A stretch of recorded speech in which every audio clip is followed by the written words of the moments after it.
Y el gran Fernando Paz Cristóbal. Muy bienvenido, don Fernando. Muchas gracias, muy buenas tardes, que vengo deprisa y atropellado. Te iba a dar el luto por ese que eres un gran barcelonista, Me lo usted. por lo que ha sucedido esta semana en Liverpool, en Anfield Road. Impresionante. Anfield. No diga nunca a un seguidor de Liverpool que en Anfield Road. ¿Por qué? Porque es la dirección, digamos, donde está el road, es carretera, no camino de... ¿No les gusta eso? No les gusta, no. Tienes que Bueno, decir pero se Anfield. llama así el estadio. No, Anfield. ¿No se llama Anfield Road? No, Anfield Road es la dirección donde está.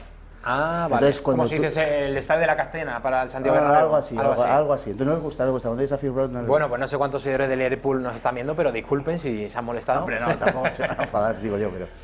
Bueno, vamos a entrar en harina política, pero ¿qué pasó? Yo no pude ver el partido, el de ida sí lo vi, el de vuelta no, pero inesperado completamente, Fernando. Pues un equipazo, un equipo sobre todo por la intensidad con la que juega, ¿no? De hecho, unas horas antes Mourinho había dicho que los dos mejores equipos a los que se había enfrentado nunca eran el Barça de Guardiola y el Liverpool de este año. De este año. Sí, el Liverpool de Klopp de este año. Entonces hay que reconocer que la intensidad con la que jugó es increíble, ¿verdad? Hay que reconocer que Jürgen Klopp nunca ganó al Sevilla Fútbol Club, esto también hay que decirlo, y que el Sevilla le ganó en la final de la UEFA en 2016 al Liverpool de Klopp. Sí, pero con es, Coutinho. Pero no es este, ¿eh? Bueno. Este es mucho mejor que el de Coutinho, ¿eh? Bueno, sí. No lo dude usted. Sí, pero que... Va a ganar la Champions. Pero que ganó el Sevilla. Sí, bueno. Hombre, claro. Al Liverpool de Klopp con Coutinho. Sí. Vale, y Milner. Sí. Bueno, pues Fernando Paz no ha venido aquí a hablar de fútbol, tampoco queremos hurgar en la herida porque es un gran barcelonista. Lo malo es que va a haber aquí casi 100.000 piratas, ¿no, Fernando? Pues fíjese, entre los del... Yo iba con el Liverpool Ajax ayer, claramente. Yo le reconozco que también. Y además la eliminación fue especialmente cruel. Fue muy cruel. Pasaban 2 segundos del tiempo extra que había dado el árbitro para... Pero bueno, también hay que decir que el segundo tiempo del Tottenham fue espectacular. Una remontada increíble. De verdad, increíble. Sí, señor.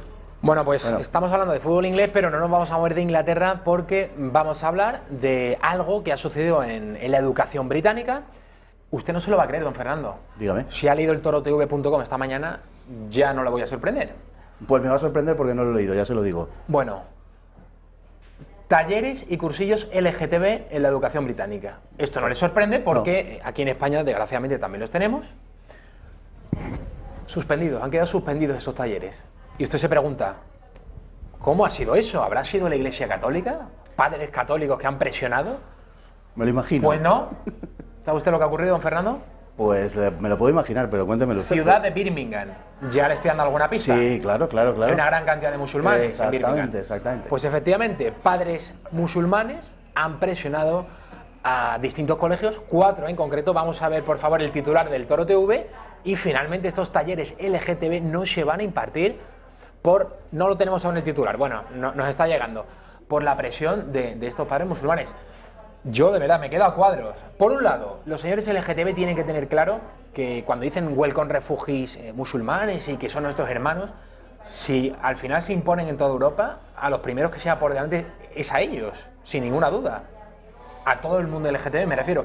Y en segundo lugar, lo que a mí me sorprende aquí es que la presión de los padres católicos, en fin, las sociedades occidentales, España, Italia, Francia, Reino Unido, la mayoría es cristiana, caso inglés, pues británico no es católico, pero la presión que ejercen los distintos estamentos o el lobby católico, si lo queremos decir así, no surte ningún efecto. El musulmán, que es mucho más minoritario, mucho menor, a la primera de cambio, batalla ganada.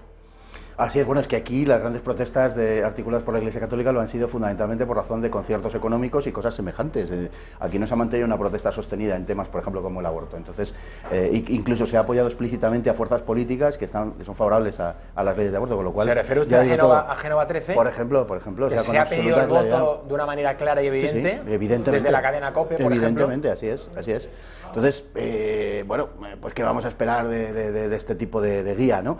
Y de pastoreo, vamos a decir. Pero bueno, hay una coincidencia y no es una casualidad, evidentemente, entre los grupos, los intereses de los grupos LGTBI y los intereses de los musulmanes más radicales, sin duda ninguna. Los dos están interesados en que las sociedades occidentales se descristianicen y pierdan su identidad, y por tanto hay una confluencia de intereses. No creo que haya agresiones, hombre, siempre puede haber, en fin, el acto de un loco, de un criminal radical, etcétera, pero en lo esencial no se pelean entre ellos. No se pelean entre ellos, pero Fernando, sabemos que a un musulmán, en fin, no le hace nada de gracia todo el tema del homosexualismo y Bueno, todo el tema del LGTB. pero primero hay que romper la, digamos, La hegemonía cristiana. Claro, primero hay que romper, Esa hay es que destruir fase, la cultura occidental, y una vez que ya con terreno yermo, pues ya se disputarán ellos los restos del banquete. Pero claro, a la hora de derribar las estructuras que sostienen Occidente, los dos están exactamente igual de interesados en que ese hecho se produzca, y por tanto entre ellos no se van a pegar. Eso es seguro. De hecho, no está sucediendo, y de hecho, como vemos tantas veces, las denuncias de colectivos homosexuales o de feministas nunca van contra aquellos que de una forma más abierta atacan precisamente a los homosexuales y a las mujeres, que son precisamente los países musulmanes más radicales. Nunca verá usted una protesta de ese género. Por tanto, es evidente la estrategia. Exacto. Fernando, has pulsado una tecla que me interesa mucho, que es en manos de quién está ahora mismo la Iglesia Católica, la jerarquía. Se puede hablar de la Conferencia Episcopal Española, se puede hablar también de Roma, y se puede hablar de la tónica general, ¿no? Que no es solo España y Roma, sino la situación en la que está ahora mismo la Iglesia Católica, que no está dando las batallas de manera adecuada. Tú hablabas del aborto, que es un tema que pasa casi de puntillas, pero cuando le afectan a ellos en el tema económico, hablabas del concierto, sí. Ahí sí que hacen campaña. Sí, naturalmente. Es decir, vamos a ver, hay algunas batallas que no se pueden dar de modo frontal, sencillamente porque la sociedad no está probablemente preparada para afrontar esa batalla. Pero sí que hay que caminar en una determinada dirección para ir ganando espacio, ¿no? Y eso es justamente lo que no se está haciendo. En España la responsabilidad de la Iglesia es enorme, porque la Iglesia no ha querido en absoluto dar ningún tipo de batalla cultural. Ya no hablo de cuestiones religiosas, de cuestiones más inmediatas, ¿no? Ningún tipo de batalla cultural para mantener un determinado estado de cosas en la sociedad que le permita precisamente llevar a cabo el mandato de Jesús de evangelizar hasta el confín del mundo, ¿no? Entonces, bueno, pues si la Iglesia Católica, que es la que tenía esa responsabilidad social de defender la cultura en España, no lo ha hecho, pues lógicamente el panorama con el que nos encontramos hoy pues se explica por sí solo, ¿no? Fernando, hoy es 9 de mayo, ayer fue 8, ayer era el aniversario de la capitulación de Alemania en la Segunda Guerra Mundial, hoy 9 de mayo es el Día de Europa. Dolores Delgado, la ministra de Justicia, que no lo va a ser en la siguiente legislatura, por cierto, ha estado en el cementerio de Fuencorral en un acto de lucha contra el nazismo. El 9 de mayo es el Día de Europa porque se conmemora el fin, ¿no? El fin de la Segunda Guerra Mundial y la derrota del nazismo. Vamos a ver qué es lo que ha dicho la señora Delgado. ¿No lo tenemos aún? Yo pensaba que lo teníamos. Bueno, lo veremos en cualquier caso enseguida. Lo que ha hecho Dolores Delgado, la ministra de Justicia, en el cementerio madrileño de Fuencarral, el que han celebrado, como digo, este acto no tanto como ensalzar la cultura europea, sino, bueno, pues ahí la estamos viendo, en el cementerio de Fuencarral. Luego vamos a ver sus declaraciones. Como digo, Fernando, no tanto ensalzar la cultura europea, que por cierto, qué poco tiene que ver lo que hoy muchos entienden por Europa con el objetivo de los fundadores de la Unión, ¿no? Y por cierto, a propósito de la bandera de la Unión Europea, esas 12 estrellas representan la corona de la Virgen. Así es. Esto es una historia que poca gente sabe. Un pintor de Estrasburgo, de Francia, fue el que la diseñó, era un católico y bueno, se inspiró en la corona de la Milagrosa, más en concreto. Así es, exactamente así es. Y son las estrellas que presiden la bandera europea, aunque parezca mentira. Pero en todo esto hay una gran patraña, ¿no? Es decir, vamos a ver, Dolores Delgado dice ahí, preside el acto de conmemoración del Día de la Victoria sobre el nazismo. España no tuvo ni arte ni parte en ese asunto, hay que decirlo con toda claridad. Hubo un puñado de españoles, numéricamente muy insignificante, que combatieron en el lado aliado y en el occidental y en el lado también soviético. Pero en todo caso es una cosa absolutamente marginal. España, la España oficial, envió un contingente a luchar al frente del Este contra el comunismo, hay que decirlo una y otra vez, no contra nadie más, sino contra el comunismo, pero la participación en la guerra civil, en la Segunda Guerra Mundial fue una participación absolutamente, como digo, marginal, y desde luego en el sentido en el que se está celebrando, pues tienen todo el derecho del mundo, no faltaba más, pero es un poco impostado, ¿no? O sea, la victoria sobre el nazismo como si España hubiera tenido algo que ver o algo así, ¿no? Es un poco... Bueno, y luego además se celebra el 9 de mayo cuando la Segunda Guerra Mundial realmente terminó el 7 de mayo en Occidente y el 8 de mayo en el Frente del Este. Se firmó en Berlín, se firmó en Reims primero, el 7 y el 8 en Berlín. Lo que pasa que, bueno, el 9 era ya en Rusia por las cuestiones del uso horario y era la Unión Soviética quien celebraba, y Rusia hoy, quien celebra la victoria sobre Alemania el 9 de mayo. Eso ha sido adoptado por la Unión Europea de un modo un poco, bueno, sorprendente. En fin, a mí me resulta algo, como digo, llamativo. Vamos a ver a Dolores Delgado, ahora sí. Porque hoy conmemoramos la victoria sobre el nazismo, la victoria sobre el fascismo, que puso fin a la Segunda Guerra Mundial, y rendimos también homenaje a los exiliados españoles que lucharon dentro y también lucharon fuera para la liberación de Europa, por la democracia y por nuestras libertades. Al igual que la mayoría de los países europeos que han reconocido a sus víctimas, el Gobierno de España ha iniciado la senda de la reparación. La senda de la reparación, Fernando. No sé a qué reparación de verdad se puede referir, pero... A menos que Alemania invadiese España durante la Segunda Guerra Mundial y aún no nos hayamos enterado. No nos hayamos enterado, es que es una cosa cuando menos sorprendente.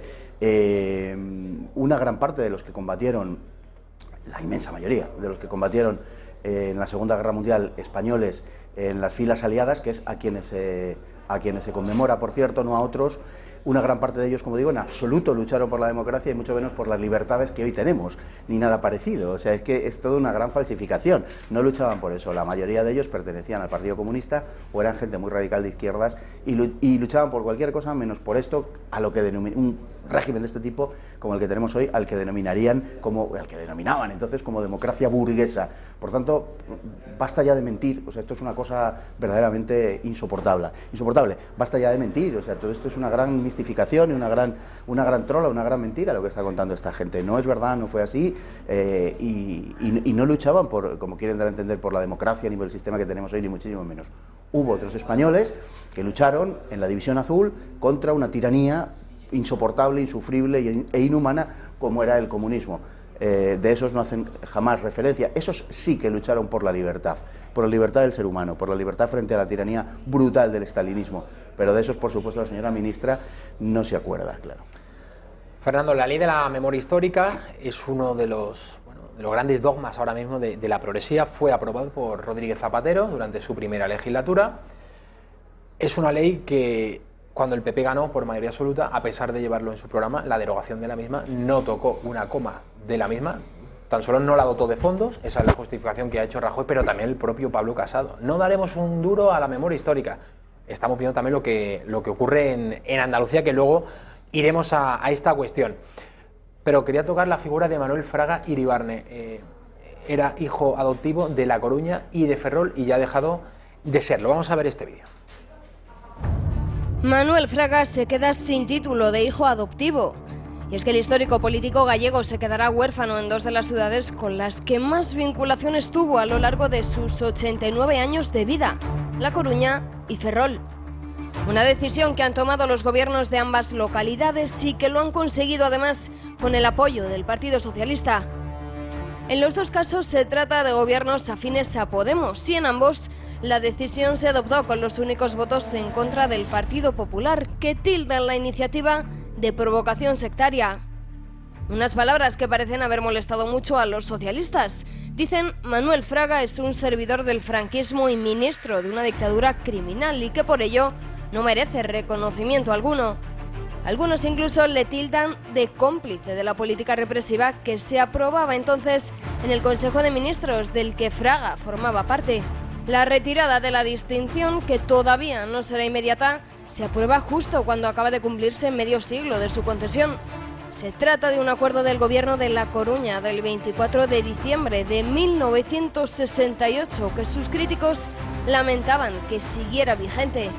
Sin embargo, en todo momento los responsables de la moción pasan por alto que es el mismo Fraga quien fundó la derecha democrática española, que fue también uno de los padres de la Constitución vigente y que además presidió la Xunta de Galicia democráticamente durante 15 años. ¿O acaso sí lo recordaban, pero no les parece relevante? Manuel Fraga Iribarne, efectivamente, formó parte del franquismo, fue ministro de Turismo y luego pues fue el fundador de la derecha democrática, ¿no? Alianza Popular. Sí, bueno, fue uno de los que pilotó, había varias alternativas, digamos, a la hora de llevar a cabo un determinado tipo de transición. Él planteó una que no fue la que salió adelante, se apoyaron en otro, el tipo de personajes, Fernández Miranda, Adolfo Suárez, etcétera, y bueno, pues él formó una derecha conservadora, que era Alianza Popular, y que luego transmutó en el Partido Popular.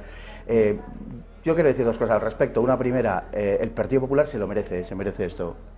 Y una segunda, bueno, hay que ser muy resentido y hay que tener mucho odio dentro para, en fin, llevar a cabo este tipo de iniciativas. No obstante, si hay que retirarle los honores a Fraga, yo diría que también hay que retirárselos al rey, Juan Carlos, al ex rey, ¿no? Al anterior rey, al emérito. Y por supuesto a su hijo, porque es el representante directo, el sucesor de aquel a quien instituyó Franco. No olvidemos que fue Franco. Por supuesto también a gente como Juan Luis Cebrián, por ejemplo, y Adolfo Suárez, todos los honores que tenga, pero es que tiene un aeropuerto en Madrid que se le acaba de conceder a Adolfo Suárez. Sí, señor. Adolfo Suárez fue secretario general de Movimiento, quiero recordar Camisa aquí. azul. Entonces, ¿qué estamos hablando? Lo que están haciendo es una adulteración de la historia total y absoluta. El régimen que tenemos hoy es un régimen que procede del franquismo por reforma de la ley a la ley, como planteó Fernández Miranda. Y eso es lo que ellos no aceptan. Ellos entienden que hay un pecado original en ese nacimiento del régimen actual que hay que borrar, incluso bueno, pues aplicando fórmulas orwellianas a la historia. Pero la democracia no la trajeron Onega, Cebrián y Gabilondo. Onega, que le tiene usted todas las mañanas pontificando en televisión española, en fin. Y algunos otros compañeros mártires. Entonces, oiga, comenzaron su carrera profesional durante el franquismo. Ellos tres, por cierto. No, pero los tres que he citado. Es que no durante el franquismo, es que fueron los máximos exponentes de la comunicación franquista de la última época del tardofranquismo. Y algunos de ellos fueron, los últimos de Filipinas del franquismo. O sea, muerto Franco y seguían defendiendo a Franco. Entonces, en fin, esto es una cosa verdaderamente bochornosa. Pero lo que sí cabe de verdad pedir y solicitar desde la serenidad es que el gobierno de un país, el gobierno de un país como España, de un país civilizado, ¿no?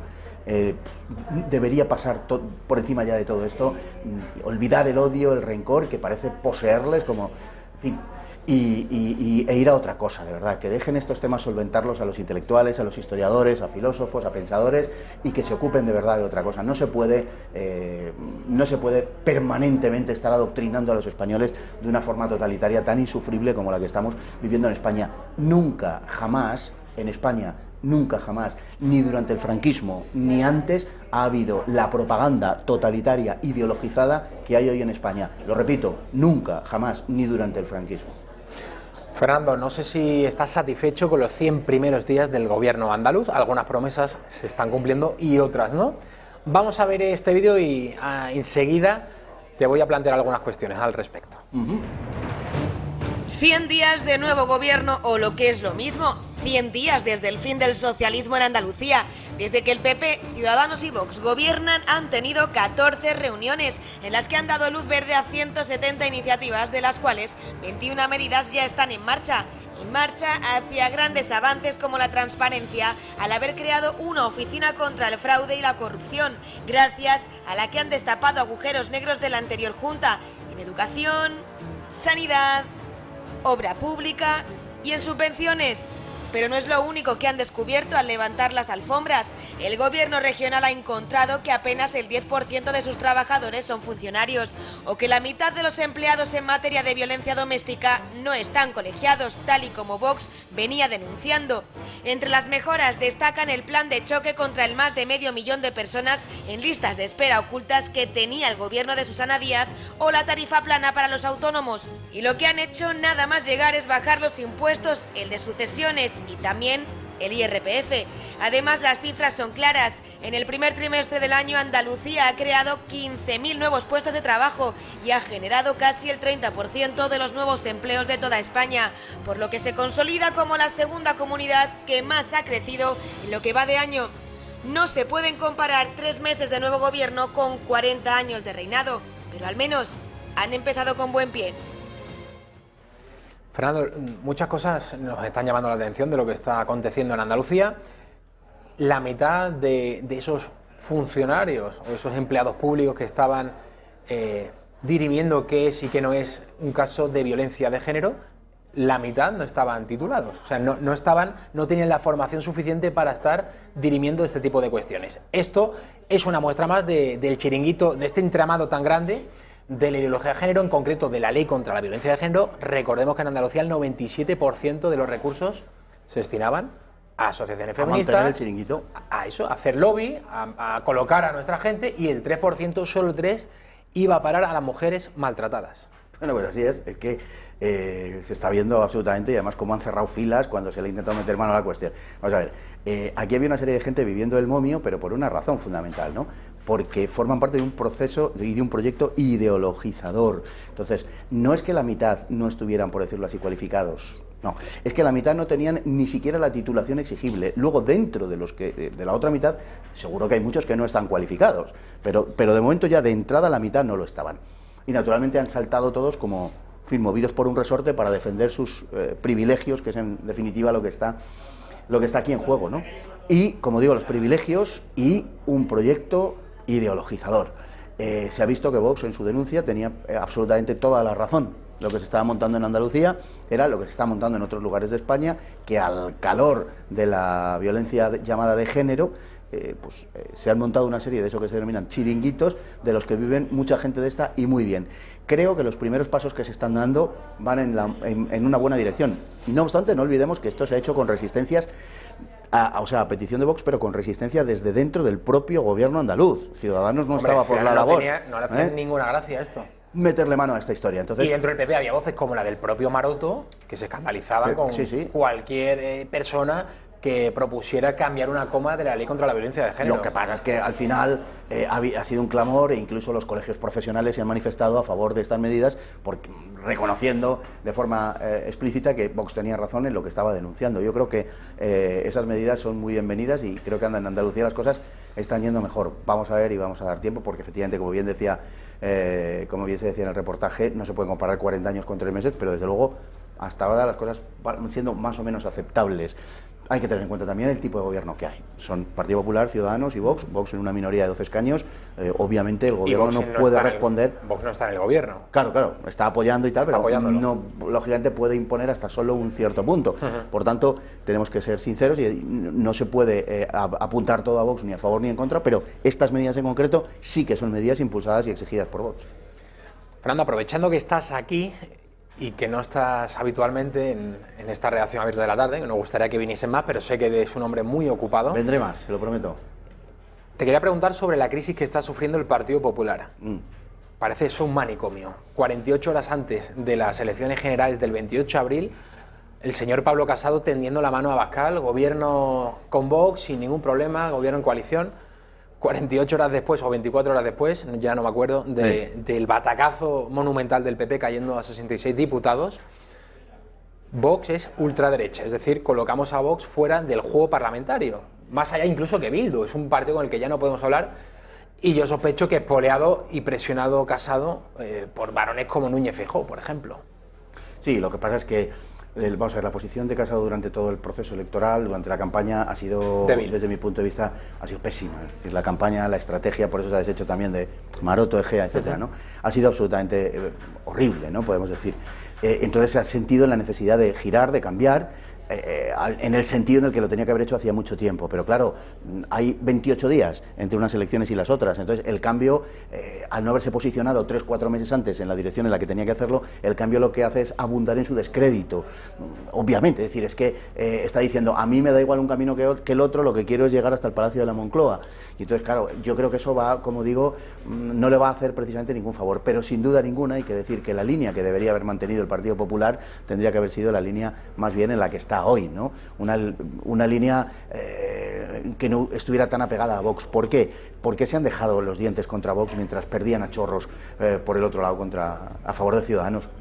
Y entre que el PSOE se ha radicalizado hacia la izquierda y el PP se ha echado hacia Vox, le han dejado a Ciudadanos un terreno enormemente grande y lo lógico es que Ciudadanos haya crecido. Si tú le estás diciendo a tus votantes que Santiago Abascal es el tipo que quiere que vayamos con pistolas por la calle y luego le ofreces el gobierno, pues tus votantes más timoratos, y en el PP los hay a mantas, pues se van a Ciudadanos, como es natural, ¿no? ¿Tú crees, Fernando, que le beneficia al PP que estos comicios se celebren ya? Es decir, que haya un mes entre unas elecciones y otras. No, ¿Por qué? Yo creo que no. Bueno, son elecciones muy distintas, también hay que tenerlo en consideración. Es decir, tanto las municipales como las autonómicas y las europeas son muy diferentes entre sí, son muy diferentes a las generales, mucho.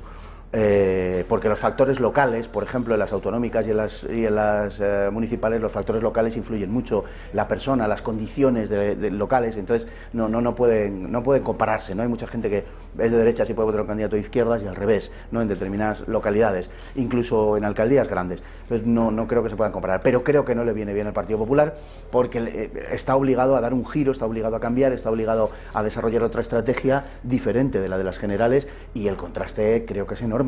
Las encuestas no le dan precisamente bien. El Partido Popular no gana en ninguna autonomía. La única en la que puede ganar es en Navarra junto con Ciudadanos, pero aún así dependería de los votos socialistas para ver quién forma gobierno, si Bildu y comparsa o si el Partido Popular y Ciudadanos, ¿no? Fernando, qué pena, qué rápido se pasa el tiempo cuando estás con nosotros. Ya son las 7 menos 5 y te tienes que marchar. Así es. Pues un verdadero placer, Fernando. Lo mismo Espero digo. que me vengas aquí con mayor asiduidad, por favor. Llámeme usted y yo haré lo que esté en mi mano, lo sabe. Pues muchísimas gracias. Nos vamos a la publicidad y volvemos enseguida. Recuerden que hoy arranca ya la campaña electoral para esos comicios europeos, municipales y autonómicos. Volvemos enseguida.